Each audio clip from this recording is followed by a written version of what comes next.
three? So I'd say the main difference between Eastbourne and Brighton would be the kind of vibrant nature that Brighton has over Eastbourne.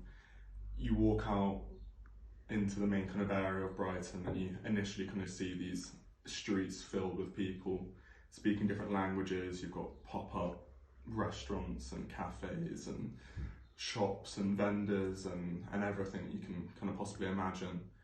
And that goes on for streets and streets. It goes into Kent Town, into Hove, onto the seafront. And whether you find that enjoyable or not, that's just the biggest difference that you could possibly find. In Eastbourne, on the other hand, you have like the odd kind of like element of that, maybe down the main street in Eastbourne. But the beach and the kind of main town area just lacks this kind of diverse, exciting, kind of filled with life feeling that you get in Brighton. And after a certain time, even on a sunny day, you go down to the beach in Eastbourne and it's quiet.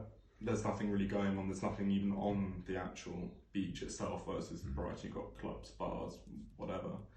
And that tends to mean that there isn't anything really keeping you on the beach. But on the flip side to that, there is a slower pace that you get in Eastbourne that you don't get in Brighton, which sometimes on certain occasions is actually more what you want. You want this quiet, serene cliff drop versus the kind of like pounding techno music you get on some of the slightly trashier parts of Brighton. So it definitely has its risk of kind of slipping into it, but I think there are certain elements which are showing that they're stopping that happening. I think Brighton Sea Lanes, where we were recently, is a good example of kind of resisting this kind of slightly tackier Marbella kind of Magaluf kind of thing that could happen. But it won't, but it could.